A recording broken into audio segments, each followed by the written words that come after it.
তার মাজলিসের বৈঠকে মানুষ আল্লাহর কাছে যা চাই, আল্লাহ বলছেন আতাইতুহুম মা সাআলু, বৈঠকের যত নারী পুরুষ আমার কাছে যা চেয়েছে, হে লক্ষ কোটি ফেরেশতা তোমরা সাক্ষ্য থাকো, উক্ত বৈঠকের যত নারী পুরুষ আমার কাছে আজকে যা চেয়েছে আমি আল্লাহ তাদেরকে তাই দিয়ে দিলাম।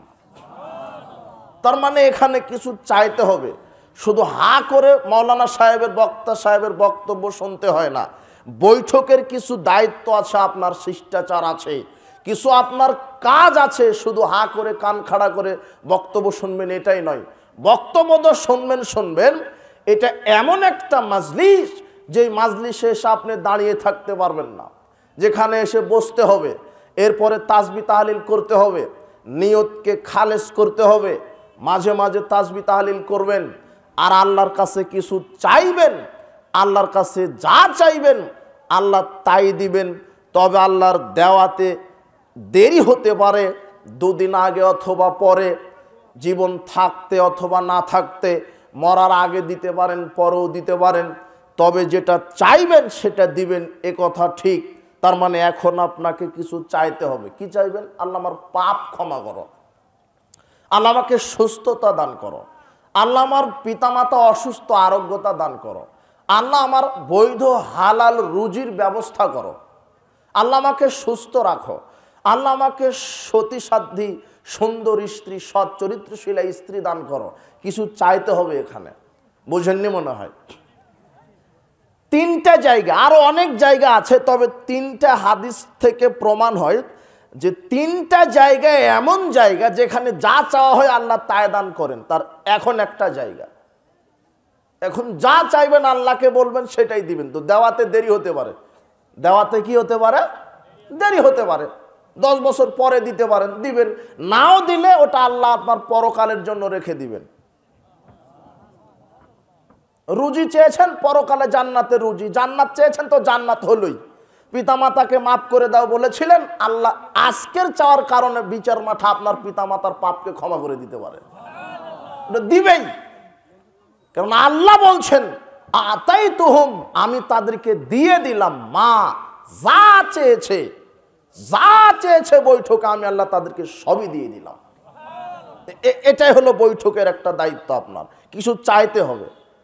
দ্বিতীয় স্থান, দ্বিতীয় সময়, সেটা হলো জুমার দিন। রাসূল সাল্লাল্লাহু আলাইহি সাল্লাম বলছেন জুমার দিন এমন একটা দিন যেই দিন আদম আলাইহিস সালামকে আল্লাহ তৈরি করেছেন, যেদিন তাকে পৃথিবীতে নামিয়ে দিয়েছেন, যেই দিন তার তওবা কবুল করা হয়েছে, এই দিন কিয়ামত হবে। এই দিন মানুষ আর জিন ব্যতীত সব পশু প্রাণী কীটপতঙ্গ জীববস্তু আল্লাহর ভয়ে কান্না করতে থাকে, মনে হয় পৃথিবী ধ্বংস হবে। এই দিন এমন একটা দিন যেই দিন আল্লাহ সুবহানাহু ওয়া তাআলা সপ্তাহের সরদার হিসেবে ঘোষিত করেছেন, ঘোষণা দিয়েছেন। রাসূল সাল্লাল্লাহু আলাইহি ওয়াসাল্লাম বলছেন জুমার দিন কেউ যদি গোসল করে, খাঁটি বিশুদ্ধ নিয়তে গোসল করে, জুমার সালাতের জন্য প্রস্তুতি নেয়, পরিবারকে গোসল করিয়ে দেয়, এরপরে মসজিদে যায়, মসজিদে যাওয়ার পরে কারো কাঁধ ডিঙিয়ে কাউকে কষ্ট না দিয়ে ইমামের কাছাকাছি বসে মনোযোগ দিয়ে খুতবা শ্রবণ করে, যে ব্যক্তি এই কয়েকটা কাজ জুমার দিনে করে তার প্রত্যেক কদম সমান 1 বছর তাহাজ্জুদ, 1 বছর নফল সিয়াম নেকি। জুমার দিন এমন একটা দিন, এক ধাপ দিলেন 1 বছর তাহাজ্জুদ পড়লে যত নেকি, 1 বছর তাহাজ্জুদের সালাত আদায় করলে যত নেকি, জুমার দিনের 1 কদমের তত নেকি। রাসূল সাল্লাল্লাহু আলাইহি ওয়াসাল্লাম বলছেন জুমার দিনে এমন একটা সময় আছে যেই সময় ইমাম মেম্বরে বসা থেকে নিয়ে আসরের শেষ ওয়াক্ত পর্যন্ত, এর ভিতরে এমন একটা সময় আছে, এই সময়ে যদি কোনো মুসলিম নারী পুরুষ আল্লাহর কাছে যা চাইবে আল্লাহ তাকে তাই দিয়ে দিবেন। এটা জুমার দিন। মেম্বারে ইমাম বসা থেকে নিয়ে সূর্যাস্তের পূর্ব পর্যন্ত একটা সময়, এই সময়ে এমন একটা সময়, এই সময়ের ভিতরে এমন একটা সময় আছে, ওই সময়ে যা চাওয়া হবে আল্লাহ তাই দিবেন। এই কথা রাসূল সাল্লাল্লাহু আলাইহি সাল্লাম বলছেন। তিনি বলছেন, তোমরা আমার উপরে বেশি বেশি দরুদ পড়ো, জুমার দিনে বেশি বেশি দরুদ পড়ো। রাসূল সাল্লাল্লাহু আলাইহি সাল্লাম বলছেন, কেউ যদি সকালে সন্ধ্যায় আমার কাছে সকালে 10 বার দরুদ পড়ে, সন্ধ্যায় 10 বার দরুদ পড়ে, আল্লাহুম্মা সাল্লি ওয়া সাল্লিম আলা নাবিয়িনা মুহাম্মদ, আল্লাহুম্মা সাল্লি ওয়া সাল্লিম আলা নাবিয়িনা মুহাম্মদ, আল্লাহুম্মা সাল্লি ওয়া সাল্লিম আলা নাবিয়িনা মুহাম্মদ, সকালে 10 বার কেউ যদি পড়ে আর সন্ধ্যায় 10 বার কেউ যদি পড়ে, তাহলে সে আমার সুপারিশ বিচার মাঠে পাবেই পাবে। তার মানে বেশি বেশি দরুদ পড়েন, প্রতিদিন সকাল সন্ধ্যা 10 বার করে পড়েন। রাসূল সাল্লাল্লাহু আলাইহি সাল্লাম বলছেন, কেউ যদি আমার উপরে একবার দরুদ পড়ে, আল্লাহ তার উপরে 10 বার রহমত বর্ষণ করেন, 10টি রহমত বর্ষণ করেন, 10টি পাপ ক্ষমা করেন, 10টা মর্যাদা আল্লাহ বৃদ্ধি করে দেন। বলছিলাম, এই জুমার দিন যা চাওয়া হয় আল্লাহ তাই দিবেন। রাসূল সাল্লাল্লাহু আলাইহি ওয়াসাল্লাম বলছেন, মা মিন মুসলিমিন ইয়ামুতু ইয়াউমাল জুমআ ওয়া লাইলাতিল জুমআ ইল্লা কাউল্লাহু ফিতনাতাল কাবরে।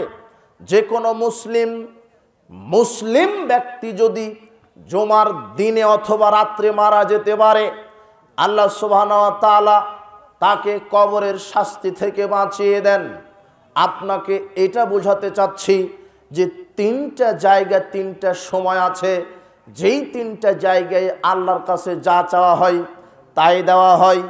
এক হলো মাজলিস, 2 জুমার দিন ইমাম সাহেব মেম্বারে বসা থেকে নিয়ে সূর্যাস্ত পর্যন্তের মাঝের একটা সময়, 3 রাত্রে। কখন? রাত্রে। কিভাবে? রাসূল সাল্লাল্লাহু আলাইহি ওয়াসাল্লাম বলছেন, মুসলিম নারী পুরুষ যখন অজু করে যখন ঘুমিয়ে যায়, ঘুমানোর পূর্বে অজু করা ভালো, মুস্তাহাব, আপনি করেন। অজু করে ঘুমিয়ে যাওয়া ভালো। রাসূল সাল্লাল্লাহু আলাইহি ওয়াসাল্লাম বলছেন, যে ব্যক্তি অজু করে ঘুমিয়ে যায়, ঘুম থেকে উঠে বলে লা ইলাহা ইল্লাল্লাহু ওয়াহদাহু লা শারীকা লাহু লাহুল মুলকু ওয়া লাহুল হামদু ওয়া হুয়া আলা কুল্লি শাইইন কাদির, সুবহানাল্লাহি ওয়ালহামদুলিল্লাহি ওয়া লা ইলাহা ইল্লাল্লাহু ওয়াল্লাহু আকবার ওয়া লা হাওলা ওয়া লা কুওয়াতা ইল্লা বিল্লাহ। ঘুম যখন ভেঙে যাবে, সাথে সাথে কয়েকটা বাক্য পড়ে নেবেন। রাসূল সাল্লাল্লাহু আলাইহি সাল্লাম বলছেন, কেউ যদি অজু করে ঘুমিয়ে যায়, হঠাৎ করে রাত্রে যখন ঘুম ভেঙে যাবে, রাত 12টাই হোক, রাত 1:30টাই হোক, রাত 2টাই হোক, রাত 3টাই হোক, যখন ঘুম ভেঙে গেল, আপনি পবিত্র থাকেন আর অপবিত্রই থাকেন, ঘুম ভাঙার সাথে সাথে যদি এই কয়েকটা কালেমা বলতে পারেন, কি?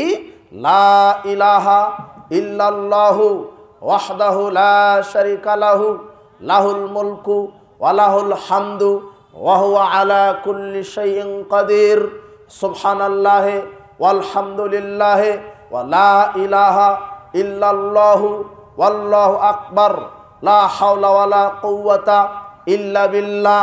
ঘুম ভাঙার সাথে সাথে আপনি পবিত্র থাকেন আর অপবিত্র থাকেন। ঘুম ভেঙে গেল চট করে, ভাঙার সাথে সাথে যদি এই কয়েকটা কালেমা পড়তে পারেন, এই কয়েকটা কালেমা পাঠ করে এখন আল্লাহকে যা বলবেন, আল্লাহ আপনাকে তাই দিয়ে দিবেন। এখন শুধু আল্লাহকে বলবেন যে আল্লাহ আমার বাপকে ক্ষমা করো, আল্লাহ আমার বাপ অসুস্থ, আরোগ্যতা দান করো, আল্লাহ আমি বড় পাপী, আমার পাপকে ক্ষমা করো, আল্লাহ আমি বেকার, আমার একটা রুজি রুটির ব্যবস্থা করে দাও। আল্লাহ বলবেন দিয়ে দিলাম। 2 দিন আগে আর পরে দিবেনি। দেখেন একটা আমল করেন তো দেখি। তো কখন চাইবেন? ঘুম ভাঙবে কখন? আপনার আর আপনার ছেলের আর আপনার মেয়ের মোবাইলাই সময় কাটে রাত 3টা পর্যন্ত। আপনি এই ঘরে মোবাইল নিয়ে আর একটা নারীর সাথে পরকীয়া করছেন, আর আপনার ছেলে লন্ডনের মহিলার সাথে মোবাইলে তাহাজ্জুদ পড়ে, তা আপনারটা আল্লাহ কবুল করবেন? সব কুকুর শ্রীগাল গাধা খায় পায়খানা করে আর দিন কাটায়, চাইবেন কখন? আর যারও ঘুম ভাঙছে ও সুদের অঙ্ক নিয়ে ব্যস্ত তখন। তা আগামীকাল কি করবে? দুনিয়া নিয়ে ব্যস্ত। ঘুম ভাঙলেও তো আপনি বলতে পারবেন না, ওই স্মরণই থাকবে না যে আমি কিছু আল্লাহর কাছে বলি। আল্লাহ আমাদেরকে বলার তৌফিক দান করুন, চাওয়ার তৌফিক দান করুন।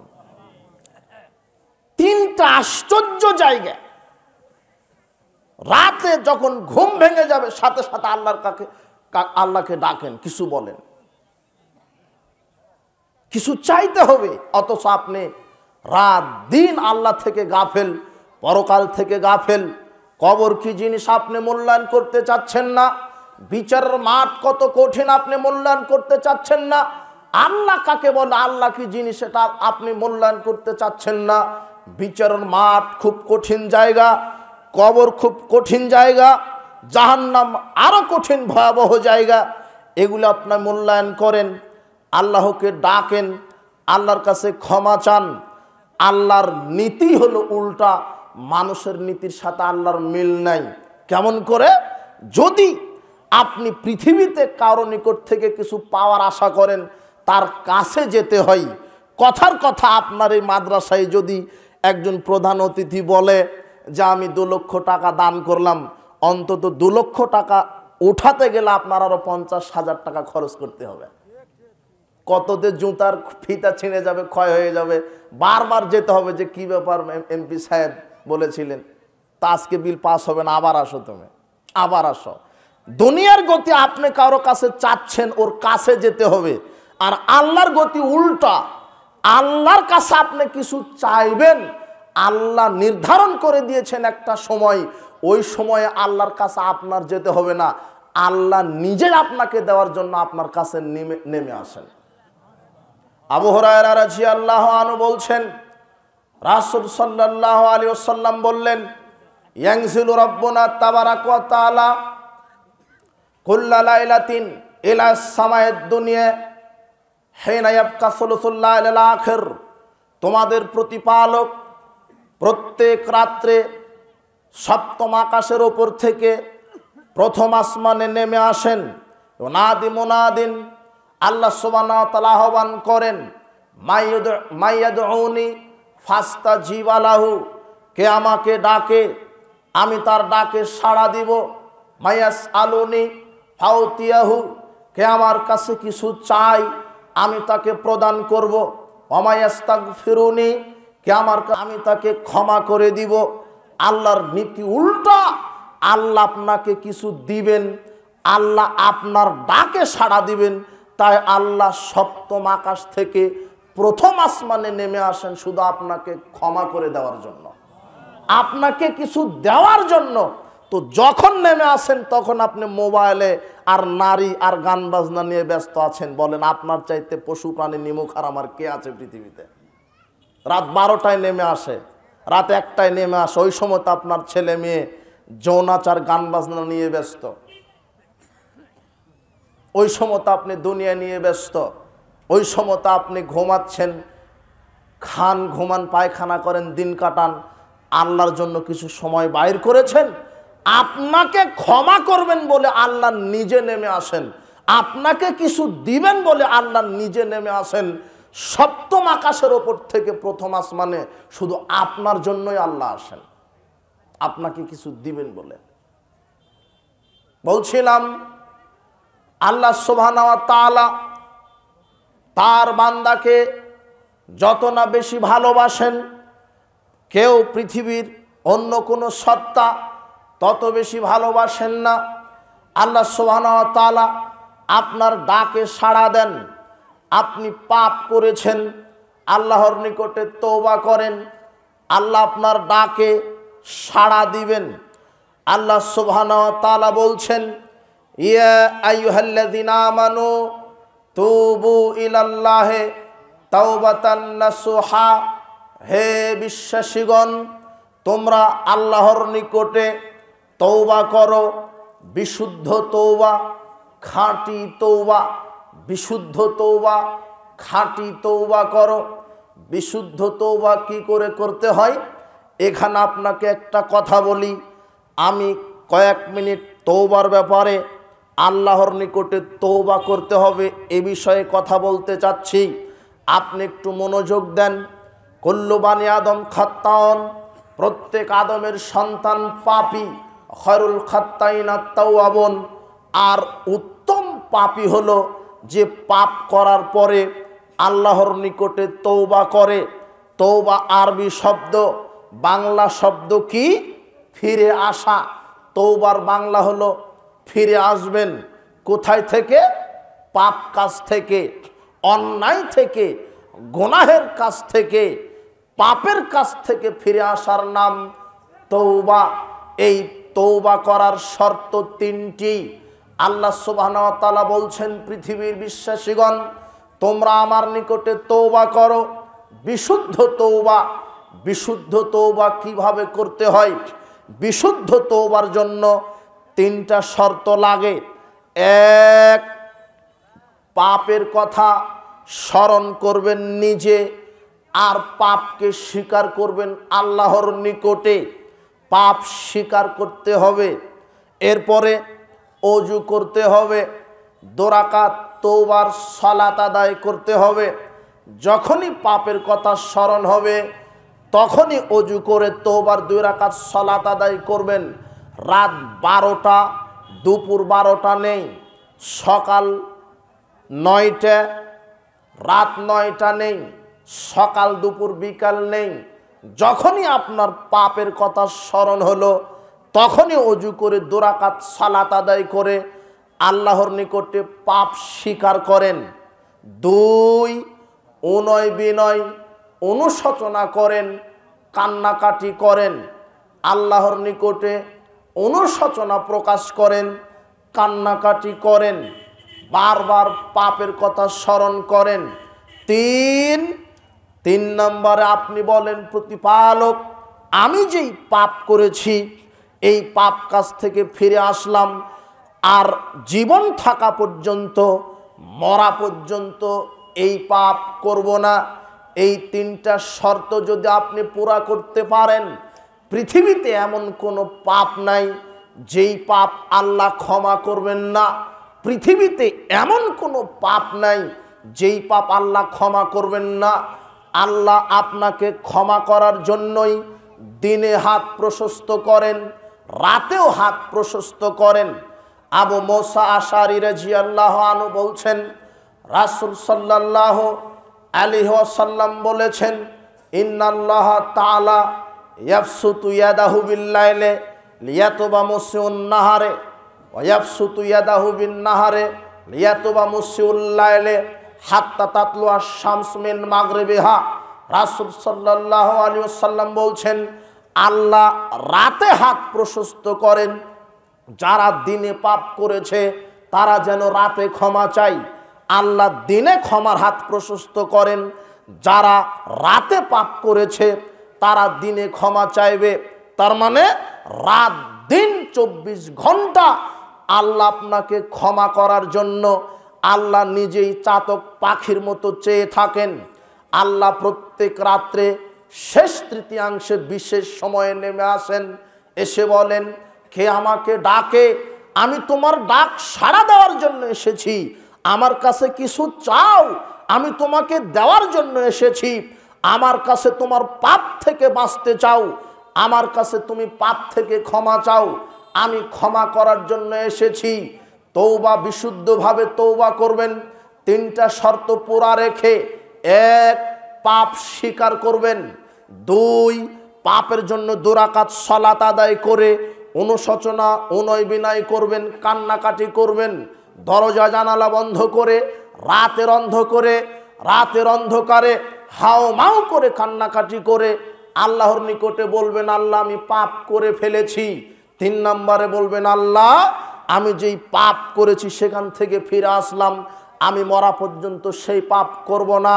এই 3টা শর্ত যদি ঠিক থাকে, এখন আপনি কত বড় পাপী, আপনার পাপ আল্লাহ ক্ষমা করবেন। পৃথিবীতে এমন কোনো পাপ নাই যেই পাপ আল্লাহ ক্ষমা করবেন না। আপনি 500 জন মানুষকে হত্যা করেছেন, আপনি কি হত্যাকারী? আল্লাহ বলছেন লা তাকনাতু মির রাহমাতিল্লাহ, আমার দয়া থেকে নিরাশ হয় না।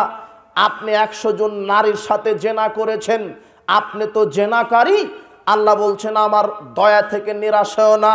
পৃথিবীতে এমন কোনো মদ নাই যেই মদ আপনি পান করেননি।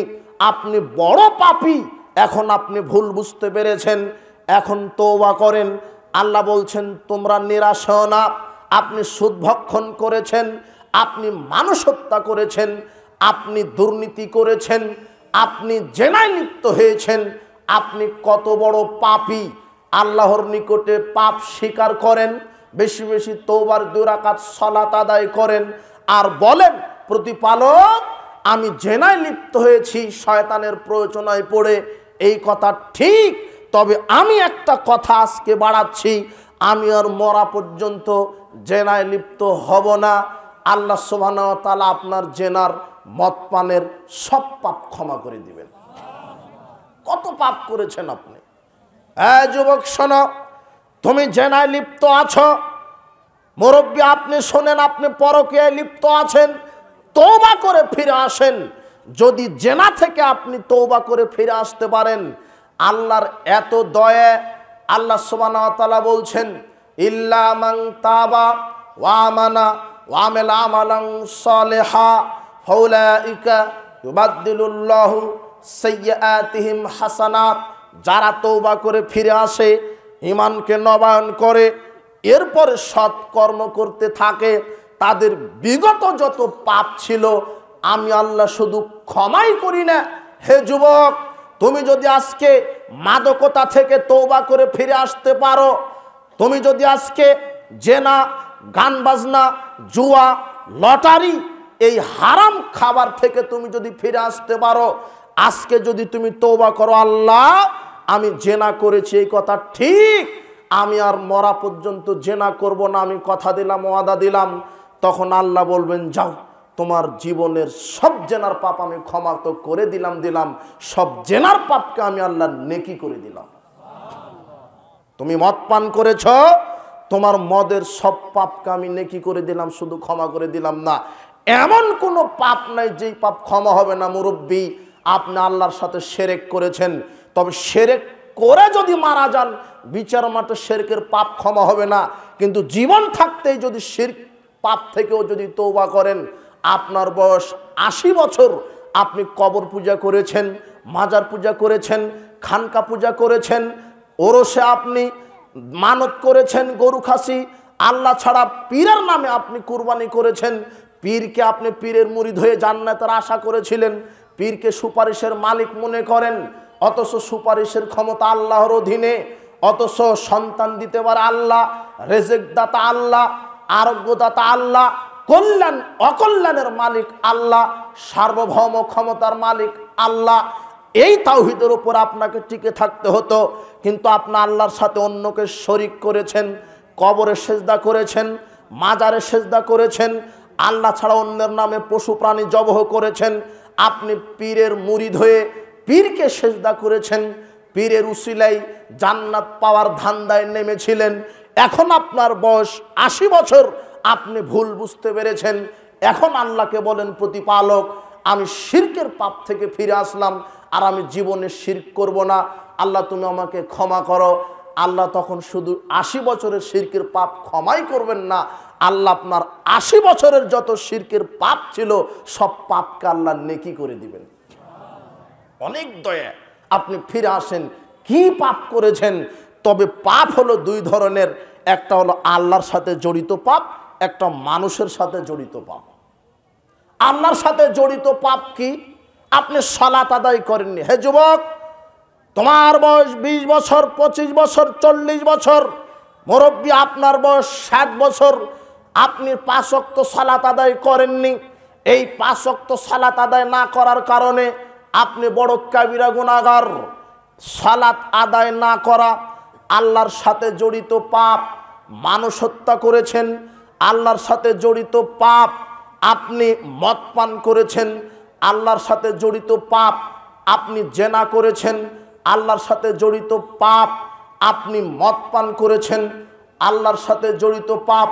আপনি জেনা করেছেন, এটা আল্লাহর সাথে জড়িত পাপ। আপনি এই আল্লাহর সাথে জড়িত পাপ, এগুলি থেকে আপনি আল্লাহর কাছে তওবা করেন, আল্লাহ ক্ষমা করবেন। কিন্তু পাপ আরেকটা আছে, মানুষের সাথে জড়িত পাপ। সেটা কি? ওই যে আপনি ক্ষমতায় গিয়ে কারো 1 শতক 10 শতক জমি আপনি আত্মসাৎ করেছেন, এই আত্মসাতের পাপ আল্লাহ ক্ষমা করবেন না। যার যতটুকুন জমি আত্মসাৎ করেছেন, এই পাপ ক্ষমা হওয়ার কিছু পদ্ধতি আছে। এটা আত্মসাৎ, মানুষের সাথে জড়িত পাপ। 2 নাম্বার, গীবাত করেছেন, এটা মানুষের সাথে জড়িত পাপ হয়েছে। আপনি কারো গীবাত করেছেন, কারো বদনাম করেছেন, কারো সমালোচনা করেছেন, কারো মানহানি মর্যাদা খাটো করার চেষ্টা করেছেন, কাউকে আপনি কষ্ট দিয়েছেন, এগুলি মানুষের সাথে জড়িত পাপ। আপনি গীবাত করেছেন। উপস্থিত বৈঠকের মুসলিম দিনী ভাই বোন, আপনাকে বলছি, রাসূল সাল্লাল্লাহু আলাইহি ওয়াসাল্লাম বলেছেন, লা ইয়াদখুলুল জান্নাতা কাত্তাত, যারা গীবতকারী, পরনিন্দাকারী, এরা জান্নাতে যাবে না। আপনি গীবত করেছেন, যার গীবত করেছেন, এখন তার কাছে গিয়ে ক্ষমা নিতে হবে। পাপ 2 ধরনের, মানুষের সাথে জড়িত পাপ আল্লাহ ক্ষমা করবেন না যতক্ষণ না মানুষ ক্ষমা না করে। তার এক, আপনি আত্মসাৎ করেছেন কারো নিকটে।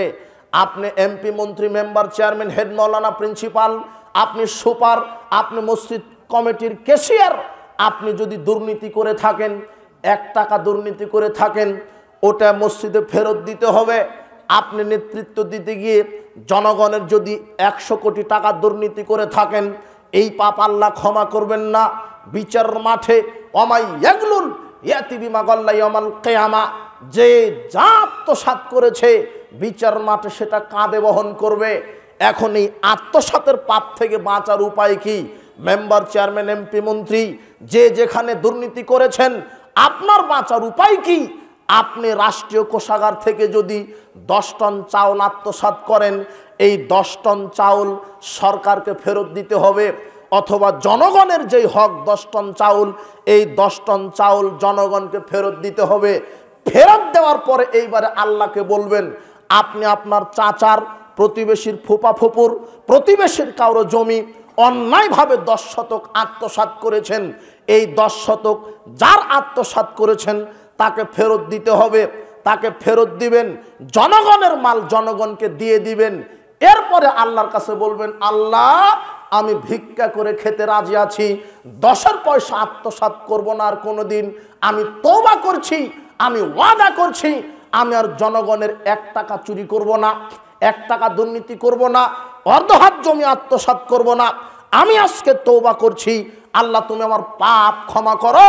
আমি মরা পর্যন্ত জনগণের অর্থ চুরি করব না, আত্মসাৎ করব না। আল্লাহ বলবেন, ঠিক আছে, যাও, আমি তোমার সব পাপ ক্ষমা করে দিলাম। সব পাপ ক্ষমা। পাপ ক্ষমা হওয়ার উপায় আছে শরীয়তে। পাপ ক্ষমা হবে না এরকম পাপ দুনিয়াতে নাই। আপনি নিরাশ হবেন না। আপনি গীবত করেছেন, এখন আর একটা কথা থেকে গেল, যার জমি আত্মসাৎ করেছেন সে তো মারা গেছে, এখন দিবেন কাকে? তাহলে তার উত্তরসূরিকে ফেরত দেন। উত্তরসূরিও নাই, কেউ নাই পৃথিবীতে, অথচ তার 10 শতক জমি আপনি আত্মসাৎ করেছিলেন। এই 10 শতক জমি তো তাকেই ফেরত দেওয়া লাগতো, কিন্তু তার বংশের কেউ নাই, সে তো মারা গেছে আরো 20 বছর পূর্বে। এখন কি হবে? এখন কি হবে? নিরাশ হয়েন না। ওই 10 শতক জমি আপনি তার নামে দান করে দেন। বলবেন, আল্লাহ, এই 10 শতক জমি মসজিদে, মাদ্রাসায় তার নামে দান করে দিলাম। এই 10 শতক দানের নেকি তুমি তাকে কবুল করো। এটা 1। 2, তার জন্য বেশি বেশি দোয়া করবেন আল্লাহর কাছে, বেশি বেশি ক্ষমা চাইবেন। 3, তার নামে কিছু দান করবেন। এরপরে বলবেন, আল্লাহ, তার 10 শতক জমি আমি আত্মসাৎ করেছিলাম, আজকে তার নামে দান করে দিলাম। আল্লাহ, তুমি তাকে ক্ষমা করো, আমাকে ক্ষমা করো। আল্লাহ বলবেন, ঠিক আছে, যাও, তোমার সব পাপ ক্ষমা হলো। পাপ ক্ষমা হবে না এরকম নয়। ঠিক অনুরূপ গীবতের পাপ, যার গীবত করেছেন তার কাছে গিয়ে ক্ষমা চান। উপস্থিত বৈঠকের মুসলিম দিনী ভাই বোন, যদি আপনি কারো গীবত করে থাকেন, হজ, যাকাত, তাহাজ্জুদ দিয়ে জান্নাত হবে না। রাসূল সাল্লাল্লাহু আলাইহি ওয়াসাল্লামকে বলছেন, ইন্না ফুলানাতা তুসকারু মিন কাসরাতি সালাতিহা ওয়া সিয়ামিহা ওয়া যাকাতিহা। হে আল্লাহর নবী, আমি এক মহিলা সম্পর্কে জানি, যেই মহিলা খুব বেশি বেশি তাহাজ্জুদের সালাত আদায় করে, বেশি বেশি সালাত আদায় করে, বেশি বেশি দান করে, বেশি বেশি সিয়াম পালন করে, গায়রান্না তুজি জেরানাহা বিলিসানিহা, তবে মহিলাটি এই জিহ্বা দ্বারা প্রতিবেশীকে কষ্ট দেয়, মহিলাটি জিহ্বা দ্বারা প্রতিবেশীকে কষ্ট দেয়, গীবাত করে, সমালোচনা করে, মানুষকে কষ্ট দেয়, গালি দেয়। রাসূল সাল্লাল্লাহু আলাইহি ওয়াসাল্লাম বলছেন হিয়া ফিন্নার, মহিলা যত বড়ই তাহাজ্জুদ গুজারি হোক, এই জিহ্বা দিয়ে প্রতিবেশীর গীবত পরনিন্দা ঝগড়া করার কারণে মহিলাকে আল্লাহ জাহান্নামে দিবেন। আপনি তাহাজ্জুদ পড়ে জান্নাতে যাওয়ার চেষ্টা করেন না, যদি গীবত করে থাকেন কারো তাহলে জান্নাত হবে না। আপনি আসরের সালাত আদায় করে মোড়ে চা খাচ্ছেন আর বলছেন অমুক নেতা এরকম, তাহলে আর জান্নাত হবে না। অমুক এই করে, অমুক সেই করে, অমুক এত খারাপ, অমুক সালাত আদায় করে সুদও খায়, খোঁচা মারার দরকার আছে আপনার? বুঝেননি কথা? অমুকের মেয়েই করে, জি না, আপনি কারো ব্যাপারে বদনাম করেন না, গীবত করেন না। যদি কারো কাছে পাপ দেখতে পান তাকেই গিয়ে বলেন ভাই এটা আপনার পাপ হচ্ছে, আপনি ফিরে আসেন। আপনি একজনের ব্যাপারে বদনাম গীবত করেন না, তাহলে জান্নাত হবে না। এখন আপনি একজন প্রতিবেশীর গীবত করেছেন, এই পাপ থেকে বাঁচবেন কিভাবে? যার গীবত করেছেন তার কাছে গিয়ে ক্ষমা নিতে হবে, যে ভাই আমি অমুক জায়গাতে চা খেয়েছিলাম আর তোমার ব্যাপারে একটা কথা বলে দিয়েছি। একেবারে যেখানে 5 জন লোক আছে ওখানে কারো না কারো ব্যাপারে গীবত হচ্ছেই, গীবত করবে বলে এক জায়গাতে হয়েছে, এরা এদের কোনো কাজ নাই। হাটে গেছে, বাজারে গেছে, বাজার শেষ চলে আসবেন, আরেকজনের সাথে সাক্ষাৎ করেছেন কেন? আরেকজনের বদনাম করবেন এই কারণে। আপনার কাজই ওঠে। জিহ্বা খুব মারাত্মক, দুটা জিনিস পিছন থেকে ধাক্কা দিয়ে জাহান্নামে ফেলে দিবে, তার একটা হচ্ছে জিহ্বা, একটা হচ্ছে লজ্জাস্থান। জিহ্বা আপনার পিছন থেকে ধাক্কা দিয়ে ফেলে দিবে কেন? এই জিহ্বা দ্বারা যদি আপনি কাউকে কষ্ট দিয়ে থাকেন, গীবত করে থাকেন, মিথ্যা কথা বলে থাকেন, মানুষের নামে বদনাম রটিয়ে থাকেন, তাহলে এই জিহ্বা আপনাকে জাহান্নামে নিয়ে যাবে। বলছিলাম এই বদনাম করেছেন, গীবত করেছেন, অপবাদ দিয়েছেন, এই পাপ থেকে বাঁচার উপায় কি? তার কাছে গিয়ে ক্ষমা চান। আপনি এক লোকের গীবত করেছিলেন, কিন্তু বাড়িতে গিয়ে শুনছেন লোকটা মারা গেছে, এখন উপায় কি? তাহলে এখন উপায় কি? যার গীবত করেছিলেন এখন তার ব্যাপারে সুনাম করবেন সমাজে। বুঝেননি মনে হয় কথা? লোকটা খুব ভালো ছিল, অমুক কল্যাণমূলক কাজ করেছে, অমুক মসজিদ মাদ্রাসায় দান করে, লোকটা সত্যবাদী ছিল, লোকটা খুব ভালো ছিল, আপনার লোকটার জন্য খুব দোয়া করেন, এইভাবে তার সুনাম ছড়িয়ে দিবেন। যেই ব্যক্তির ব্যাপারে গীবত করেছিলেন সেই ব্যক্তির ব্যাপারে এখন আপনাকে কি ছড়াতে হবে? সুনাম। এটা 1। 2, তার জন্য বেশি বেশি দোয়া করবেন, আল্লাহ আমি বুঝতে পারিনি আমি গীবত করেছিলাম, আল্লাহ তুমি লোকটাকে ক্ষমা করে দাও, আমাকে ক্ষমা করে দাও। 3 নাম্বার করবেন, যেই কাজটা করবেন তার নামে বেশি বেশি দান সাদগা করবেন। বলবেন আল্লাহ অমুকের নামে গীবত করেছিলাম, এই যে 1000 টাকা মাদ্রাসায় দিলাম, আল্লাহ অমুককে ক্ষমা করো। আল্লাহ তখন বলবেন যাও তোমারও পাপ ক্ষমা করে দিলাম। পাপ ক্ষমা হবে না এরকম পাপ দুনিয়াতে নাই। বোঝেননি মনে হয়? আল্লাহ আপনাকে শুধু ক্ষমা করবেন বলে এত পলিসি করছেন। আল্লাহ মানুষকে জাহান্নামে দিতে চাচ্ছেন না সহজে। আল্লাহ আপনার চাতক পাখির মতো চেয়ে আছে আপনার পাপ ক্ষমা করবেন বলে। পাপ ক্ষমা হবে না এরকম পাপ নেই দুনিয়াতে। ফিরে আসেন। কত মদ পান করেছেন, সুদের পাপ ক্ষমা হবে। আজকে সারা পৃথিবী, সারা সমাজ ব্যবস্থা সুদের সাথে জড়িত। আশ্চর্য দুটি পাপ, মানুষ এমনভাবে প্রতিযোগিতায় নেমে আছে, তার একটা সুদের পাপ আর একটা হচ্ছে এই মদের পাপ। এই দুটা পাপ এমন নেক্কারজনক, জঘন্য, এত জঘন্য আল্লাহর নিকটে, এর চাই এই দুটি পাপের মতো জঘন্য পাপ আর দ্বিতীয় নাই। এই পাপের সাথে মুসলিম সমাজ জড়িয়ে আছে। এই মাদকতা মুসলিম যুবক যুবতীদেরকে ধ্বংস করে দিচ্ছে। এদের আমল, এদের অর্থ, এদের শারীরিক শক্তি, এদের দুনিয়াবী কার্যক্রম সব নষ্ট করে দিচ্ছে এই মাদকতা। হে যুবক, তুমি এই মাদকতার কাছে তুমি ঈমান বিক্রি করে দিয়েছো। এই মাদকতা তোমার ক্যারিয়ারকে ধ্বংস করছে, তোমার শারীরিক শক্তিকে ধ্বংস করছে, তোমার অর্থনীতিকে দুর্বল করে দিচ্ছে। এই মাদকতাই তোমাকে পরকালকে ধ্বংস করবে। তুমি এই মাদকতা থেকে ফিরে আসো। উপস্থিত বৈঠকের মুসলিম দিনী ভাই বোন, আপনাকে বলছি, মাদকতা আর সুদ যত জঘন্য পাপ, অন্য পাপ আল্লাহর নিকটে এত জঘন্য নয়। সারা সমাজ ব্যবস্থার প্রত্যেকটা মানুষই কোনো না কোনো পাপের সাথে জড়িত। আপনি ফিরে আসেন, সুদের পাপ থেকে ফিরবেন কিভাবে? সুদের পাপ থেকে ফিরবেন মানে রাসূল সাল্লাল্লাহু আলাইহি ওয়াসাল্লাম বলছেন, ইন্না আবদাল মুমিন, যখন কোনো মুমিন বান্দা ইদা আজনাবা পাপ করে, কানাত নুক্তাতুন সাউদাউ ফি কলবি, তার অন্তরে কালো দাগ পড়ে যায়। ফাইন তাবা, এরপরে যখন তওবা করে, নাজা, পাপ থেকে ফিরে আসে। তওবা করতে হবে, পাপ থেকে ফিরে আসতে হবে, আস্তাগফারা গাফারা লাহু। এরপরে যখন তওবা করবে, ক্ষমা চাইবে, আল্লাহ তাকে ক্ষমা করেন। যদি কোনো পাপ হয়ে যায়, এক তওবা করবেন আর ওই পাপ থেকে ফিরে আসবেন। কোনো পাপ থেকে ফিরে আসার মাধ্যম, সেই পাপকে বাদ দিতে হবে টোটালি। ওই পাপের সাথে আর যুক্ত থাকা যাবে না। পাপের সাথে যুক্ত থেকে তওবা করলে আল্লাহ তওবা কবুল করবেন না। যখন মানুষ পাপ করে, অন্তরে কালো দাগ পড়ে যায়, এরপরে যখন সে তওবা করে আর ওই কাজ থেকে ফিরে আসে, আল্লাহ তার পাপ ক্ষমা করেন। সুদের মতো পাপ ক্ষমা হবে। আপনার কিভাবে ক্ষমা নেবেন? আপনি তো সুদখোর, আপনি সুদী ব্যবসায়িক, আপনি তো সুদখোর, আপনি 2000 সাল থেকে সুদের ব্যবসা করেন, আপনি সুদী অর্থনীতির সাথে জড়িত। আপনার 2000 সাল থেকে 2024 সাল পর্যন্ত একটা আনুমানিক হিসাব করবেন যে সুদের লভ্যাংশ কত টাকা আমার হয়েছে। টোটালি মনে করেন 10 লক্ষ টাকা দিয়ে সুদের ব্যবসা করতে লেগেছিলেন, এখন আপনার 24 বছর পরে আপনার দাঁড়িয়েছে 20 কোটি টাকা সুদের লভ্যাংশ। তাহলে এই সুদের যে লভ্যাংশ, এই লভ্যাংশটা আপনার নেকির আশা ছাড়াই ফকির মিসকিনকে দান করে দিতে হবে। আর আসল যে 10 লক্ষ টাকা, সেটা দিয়ে আপনি ব্যবসা করে খাবেন। বুঝেননি মনে হয়? সুদের যে লভ্যাংশ, আপনার একটা আনুমানিক হিসাব করবেন যে আমি তো 2000 সাল থেকে সুদের ব্যবসা করছি, তো এখন 2024 সালে একটা আনুমানিক হিসাব করে দেখবেন, ওহো 24 সালে আমি 20 কোটি টাকা লভ্যাংশ হয়েছে, এই 20 কোটি টাকা ফকির মিসকিনকে দান করে দিতে হবে। কিসের আশা ছাড়াই?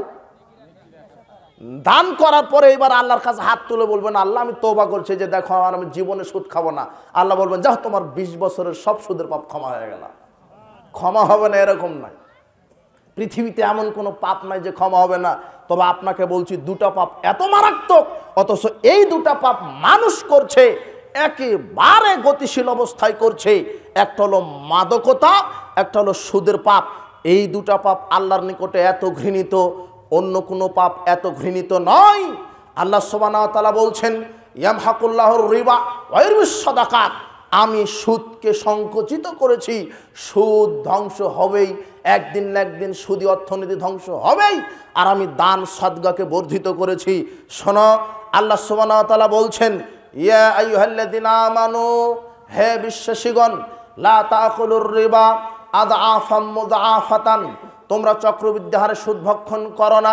জাবের রাদিয়াল্লাহু আনহু বলছেন, লানা রাসূলুল্লাহ সাল্লাল্লাহু আলাইহি ওয়াসাল্লাম আকিলার রিবা ওয়া মুকিলাহু ওয়া কাতিবাহু ওয়া শাহিদাইহি ক্বালাহুম সাওয়া। রাসূল সাল্লাল্লাহু আলাইহি ওয়াসাল্লাম অভিশাপ করেছেন সুদ গ্রহীতা, সুদ দাতা, সুদের লেখক, সুদের সাক্ষীদাতা, এরা সমান অপরাধী। আব্দুল্লাহ বিন হানজালা রাদিয়াল্লাহু আনহু বলছেন, রাসূল সাল্লাল্লাহু আলাইহি ওয়াসাল্লাম বলেছেন, দিরহামু রিবা ইয়াকুলহু রাজুল ওয়া হুয়া ইয়ালাম আসাদু মিন সিত্তাতি সালাসিনা জিনিয়াতান। কোনো মানুষ যদি 1 টাকা সুদের সাথে জড়িত থাকে, তাহলে 36 বার জেনা করলে যেই পাপ হবে, 1 টাকা সুদের সাথে জড়িত থাকলে তার চাইতে বেশি পাপ হয়। আবু হুরায়রা রাদিয়াল্লাহু আনহু বলছেন, রাসূল সাল্লাল্লাহু আলাইহি ওয়াসাল্লাম বলেছেন, আর রিবাউ সাবনা জুজান, সুদের পাপের 70টি স্তর আছে। আইসারুহা আয়ানকা রাজুল উম্মাহু, সবচাইতে ছোট পাপ হলো নিজের মায়ের সাথে জেনা করা। কার সাথে জেনা করা? যে 1 টাকা সুদ খেলো, সে যেন 36 বারেরও বেশি নিজের মায়ের সাথে জেনা করলো। না, বুঝেননি মনে হয় হাদিস। অথচ সমাজে দেখেন সুদখোর, সুদ দাতা, এদের সংখ্যা খুব কম, তাই না? আরে ধনট থানাতে তো সুদখোর নাই, সুদ মুক্ত থানা বগুড়া ধনট থানা, তাই না? এই জন্য বুঝতেছেন না মনে হয়।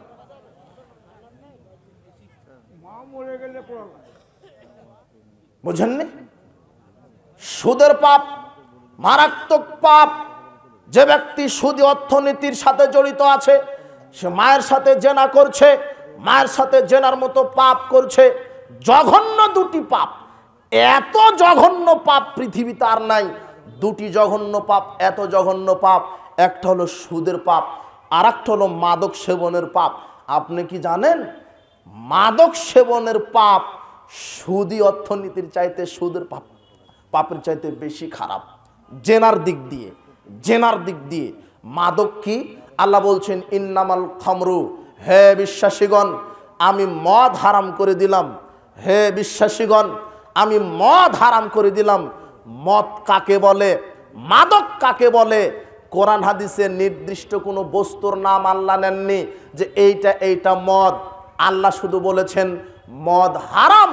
রাসূল সাল্লাল্লাহু আলাইহি ওয়াসাল্লাম বলছেন কুল্লু মুস্কিরিন খামরুন, প্রত্যেক যেই বস্তুতে নেশা আছে সেটাই হলো মদ। কুল্লু খামরিন হারাম, আর প্রত্যেক মদ হলো হারাম। যেই বস্তু খেলে নেশা হয়, মানুষের বিবেক লোভ পায়, মানুষের বিবেক আচ্ছন্ন হয়, মানুষের হিতাহিত জ্ঞান থাকে না, ওই জিনিসটাই মদ।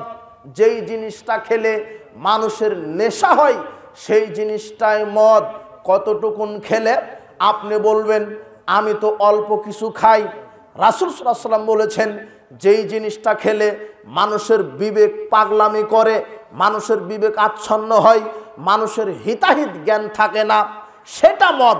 কিন্তু আমি তো যেই জিনিস খাই, বিড়ি খাই, সিগারেট খাই, জর্দা খাই, এতে তো আমার বিবেক ঠিকই কাজ করে, আমি তো পাগলামি করি না, তাই জর্দা বিড়ি সিগারেট মদ নয়।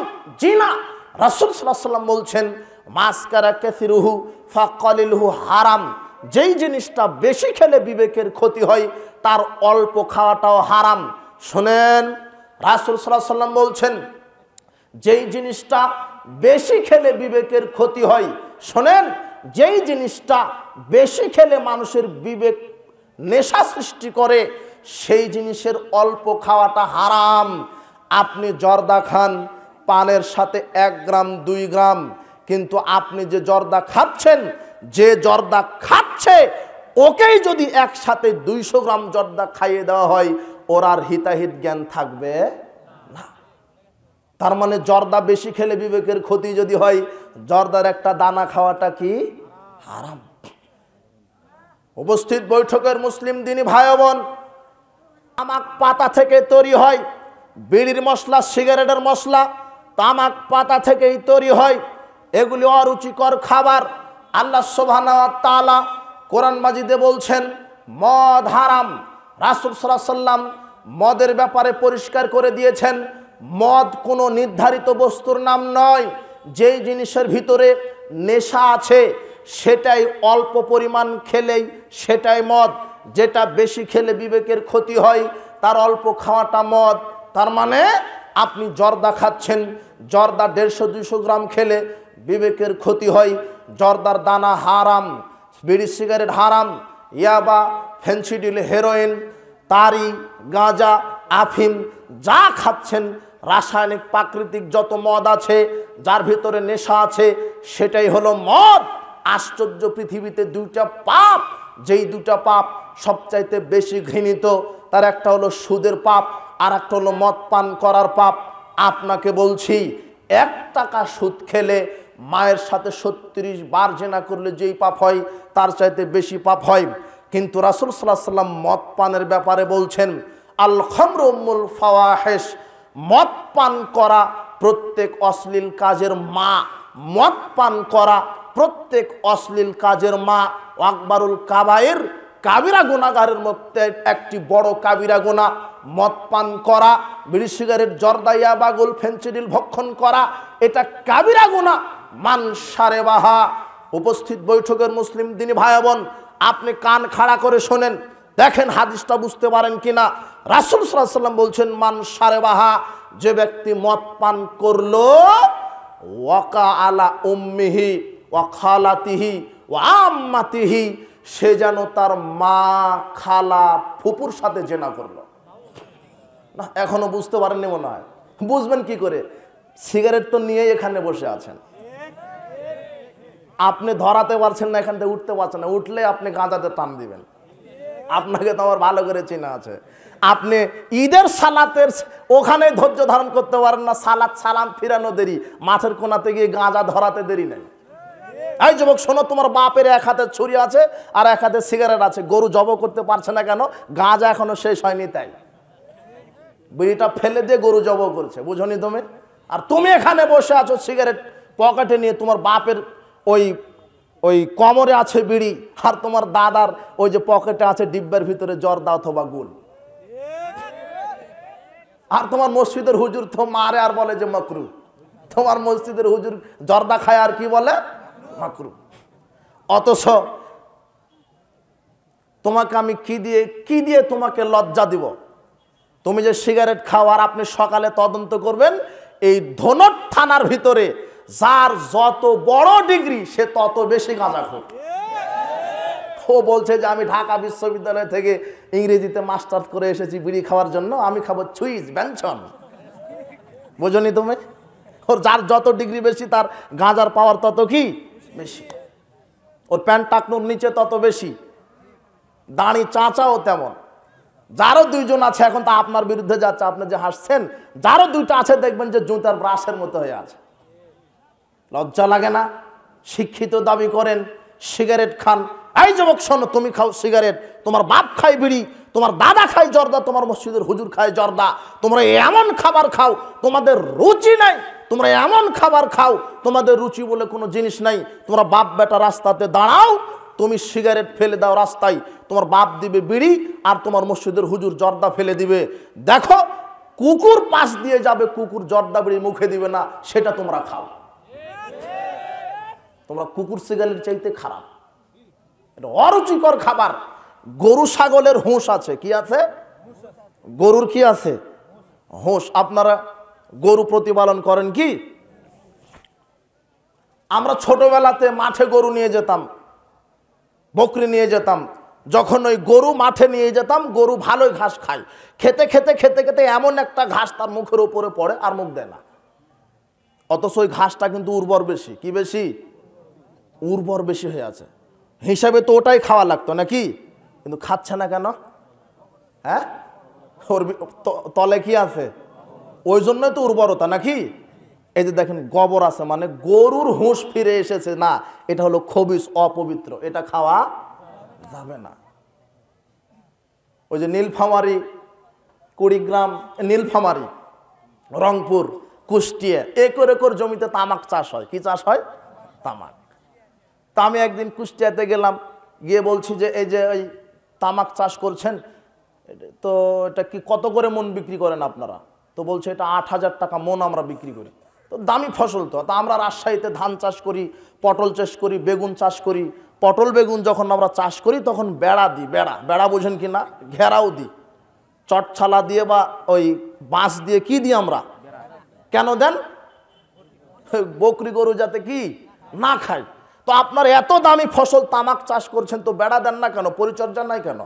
তখন ওরা বলছে যে না, এটা কোনো টেনশন করা লাগে না, এটা লাভজনক ব্যবসা, এটা গরু ছাগলের খাওয়ার সম্ভাবনা নেই, এটা গরু ছাগলে খায় না। তা আমি বলছি তো বানরে, তো বানরেও খায় না, কুকুরেও খায় না। আমি বললাম শোরে খায় না, তো শোরেও খায় না। তখন আমি চিন্তা করলাম সর্বনাশ, যেটা কুকুর বানর শোরে খায় না সেটা বাংলাদেশের হুজুরেরা খায় আর বলে মাকরু। এরা হলো গাঁজাখুরের চাইতে খারাপ। গাঁজাখুর যারা, এরা কিন্তু গোপনে গাঁজা মারে না? আর মসজিদের হুজুর জর্দার ডিব্বা মসজিদের মেম্বারের ভিতরে মারে। বুঝনি তুমি? তোমার হুজুরকে বলো কুকুরকে দাওয়াত দিতে, কুকুর জর্দা কি করবে না, ওর মুখে লাথি মেরে চলে যাবে। তো তুমি খাও, তুমি সিগারেট খাও যেটা কুকুর সিগালে খায় না। আর পৃথিবীতে এমন কোনো খাবার নাই যেই খাবার মানুষ টয়লেটে খায়। তুমি যেটা খাও সেটা টয়লেটে খায়, তোমার হুজুর যেটা খায় সেটা টয়লেটে খাওয়া যায়, তোমার বাপ যেটা খায়, তোমার দাদা যেটা খায় সেটা টয়লেটে খাওয়া যায়। বলো তুমি কতখানি ইতর, তোমার চাইতে গরু ছাগল আর পৃথিবীতে কে আছে? এটা গরু ছাগলের হুঁশ আছে, গরু কুকুর সিগাল বানরের হুঁশ আছে, এই গাঁজাখুর বিড়িখুর ইয়াবাখুরের হুঁশ নেই। এরা হলো কুকুর সিগালের চাইতে খারাপ। রাসূল সাল্লাল্লাহু আলাইহি ওয়াসাল্লাম বলছেন দুইটা পাপ, আশ্চর্যজনক দুইটা পাপ, একটা সুদের পাপ, একটা মদ পান করার পাপ। সুদের সাথে জড়িত থাকলে জেনার দিক দিয়ে শুধু মায়ের সাথে জেনা করার মতো পাপ হয়, কিন্তু মাদক যে ব্যক্তি একবার মুখে দিল সে শুধু মায়ের সাথে জেনা করলো না, মা, খালা, ফুপুর সাথে জেনা করলো। কত খারাপ। মান শারাবাল খামরা সাকেরা লাম তুকবাল্লাহু সালাতুন আরবানা সাবাহান, যে একবার মুখে মাদক দিবে তার 40 দিনের কোনো ইবাদত আল্লাহ কবুল করবেন না। লাম ইয়ারজাল্লাহু আনহু আরবানা লাইলাতান, 40 দিন তার উপরে আল্লাহ সন্তুষ্ট থাকবেন না। আর তোমাকে আর একটা কথা বলছি, পৃথিবীতে কোনো পাপীকে শরীয়ত জুতা দিয়ে পিটায়নি, একমাত্র ওই গাঁজাখোরদেরকে রাসূল সাল্লাল্লাহু আলাইহি ওয়াসাল্লাম 40টা করে জুতার বাড়ি মেরেছেন। এখন যদি বাংলাদেশে শরীয়তের আইন চালু থাকতো, একজন বিড়িখোরও জুতার বাড়ি না খেয়ে থাকতো? বুঝেননি মনে হয়। তোমাকে আর কি দিয়ে বুঝাবো? আমি বলছি পাপ থেকে তুমি তওবা করো। কত বড় পাপ এটা আল্লাহ দেখছেন না? আল্লাহ দেখছেন তওবা।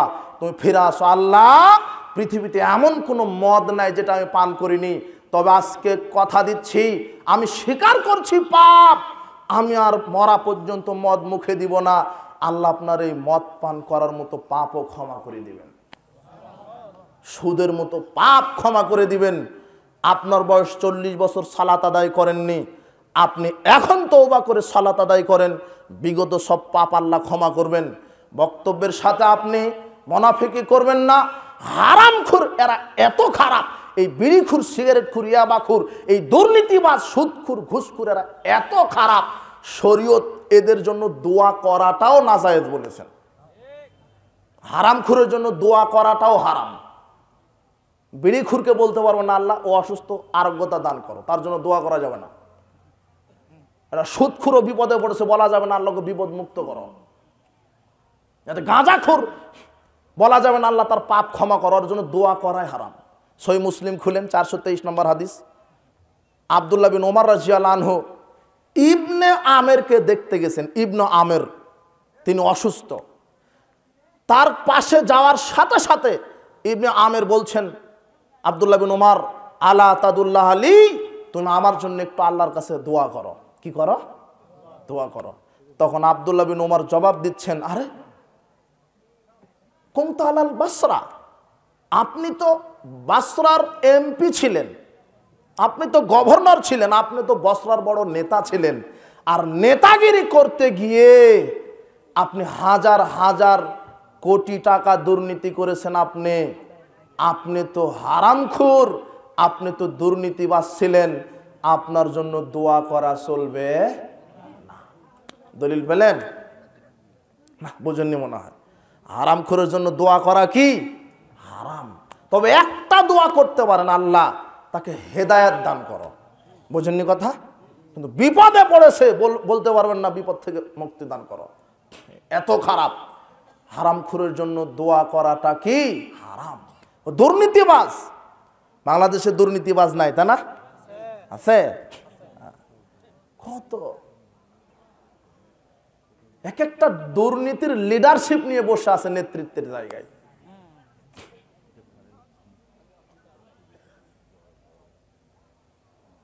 আবু হুরায়রা রাদিয়াল্লাহু আনহু বলছেন, আহাদা রাজুলুন লিরাসূলিল্লাহ সাল্লাল্লাহু আলাইহি ওয়াসাল্লাম গুলামান ইউকালু লাহু মিদআম, রাসূল সাল্লাল্লাহু আলাইহি ওয়াসাল্লামকে এক গোলামকে হাদিয়া দেওয়া হলো, তার নাম মেদাম। ফাবাইনামা ইয়াহুত্তু রাহলান লিরাসূলিল্লাহ সাল্লাল্লাহু আলাইহি ওয়াসাল্লাম, মেদাম নামক গোলামটি রাসূল সাল্লাল্লাহু আলাইহি ওয়াসাল্লামের হাওদা ঠিক করছিলেন।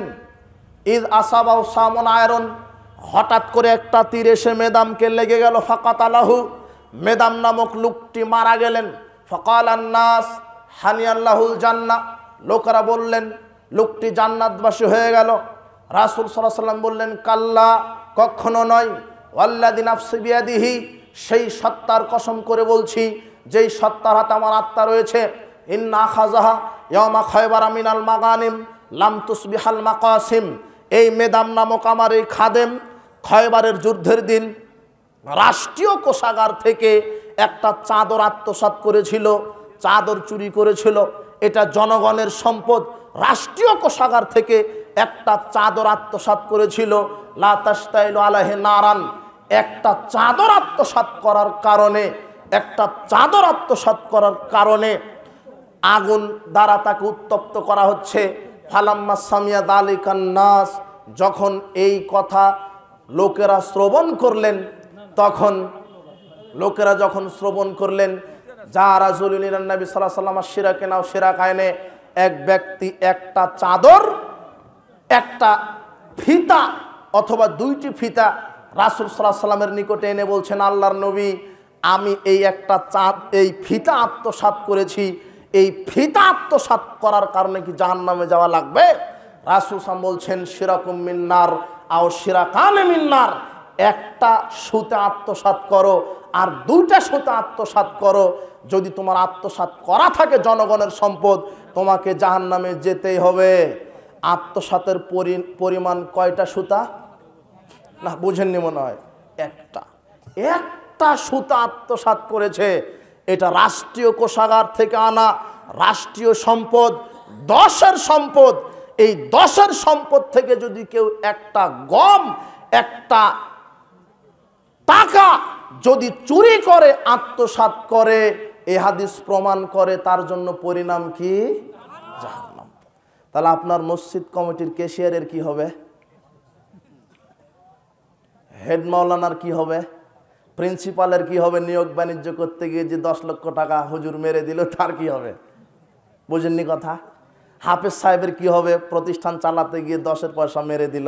আপনার মেম্বার, এমপি, মন্ত্রী, চেয়ারম্যান, এদের কি হবে? বাংলাদেশের একটা মন্ত্রী বেতন পায়, বাংলাদেশের প্রধানমন্ত্রী বেতন পায় 1,15,000। কত হাজার? তার মানে 12 মাসে কত পাবে? এটা হিসাব করেন তো। হ্যাঁ, অঙ্কের ছাত্র নাই? কত হয়? 13,80,000। 13,80,000। তো উনি 13,80,000 পান, ওনার নিচে যেগুলি মন্ত্রী আছে এদের 1 লাখ করে ধরেন। কত লাখ? তাহলে 12 মাসে কত লাখ? তো 12 মাসে 12 লাখ পেলে কথা ঠিক, তো 6 মাস না যেতে লন্ডনে বাড়ি কি করে হলো? বুঝেননি কথা? সবাই যে দুর্নীতি চুরি করে এটা বলছি না, তবে প্রায় দুর্নীতিবাজ, এটাই তো ঠিক। আপনি কি বলছেন? এই মাহফিল থেকে একটা জুতা চুরি হয়েছে, এ চোর না, এ ছোট চোর, ও পেটের দায়ে চুরি করেছে।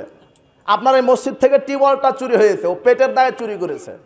এ ছোট চোর, চোর ঠিক আছে, এরকম ছোট চোরকে যদি আপনারা পান, একে উল্টা টাকা দিয়ে বিদায় করে দিবেন। বুঝেননি? যে ভাই, তুই তো পেটের দায়ে আসছিলি, আর চুরি করিস না, এই যে 50,000 টাকা থাকলো, তুই ব্যবসা করে খা। বুঝতে পারেননি? কিন্তু বড় চোরদেরকে ধোলাই করা লাগবে। আর এই বড় চোরগুলি বসে আছে বাংলাদেশের এই ইনকাম ট্যাক্স অফিসে, পাসপোর্ট অফিসে, ভিসা অফিসে, সচিবালয়, সেক্রেটারিয়েটে। এরাই কলমের খোঁচা দিয়ে লক্ষ হাজার কোটি টাকা দুর্নীতি করে বাংলাদেশকে এরা ফতুর করে দিচ্ছে। এরাই হলো বড় দুর্নীতিবাজ। 1 টাকার পরিমাণ জাহান্নাম। নেতা কলমের খোঁচা দিয়ে 400 কোটি টাকা মেরে দিল, 1000 কোটি টাকা মেরে দিল। বলেন আর কি হবে? মসজিদ কমিটির ক্যাশিয়ারের কি হবে? মৌলানা সাহেবের কি হবে? সাবধান। আপনি অর্ধ হাত জমি আত্মসাৎ করেছেন, বিচার মাঠে আল্লাহ ওটা খনন করতে বাধ্য করবেন। ওই 7 তবক জমি আপনার কাঁধে উঠিয়ে দিবেন, সারা বিচারের মাঠ দেখবেন আপনি হলে একটা দুর্নীতিবাজ। তওবা করে ফিরে আসেন। আপনি নেতৃত্ব দিতে গিয়ে যত কোটি টাকা জনগণের আত্মসাৎ করেছেন, সবাইকে ফেরত দিয়ে বলেন, আল্লাহ ভিক্ষা করে খেতে রাজি আছি, আর জনগণের সম্পদ চুরি করব না। আল্লাহ বলবেন, যাও, ক্ষমা করে দিলাম। এটাই হলো বক্তব্যের বিষয়। এমন কোনো পাপ নাই আল্লাহ কি করবেন না? ক্ষমা করবেন না। সুবহানাকাল্লাহুম্মা বিহামদিক। আরেকটি ঘোষণা, আমার পরিচালিত প্রতিষ্ঠিত একটি প্রতিষ্ঠান টাঙ্গাইল ঘাটাইলে দারুল হাদিস সালাফি ইসলামী কমপ্লেক্স, এটা সালাফি মানহাজের টাঙ্গাইলের মধ্যে একটি নির্ভরযোগ্য প্রতিষ্ঠান। প্রতিষ্ঠানের কাজ শেষ, দক্ষ হাফেজ, দক্ষ শিক্ষক মণ্ডলী দ্বারা পরিচালিত।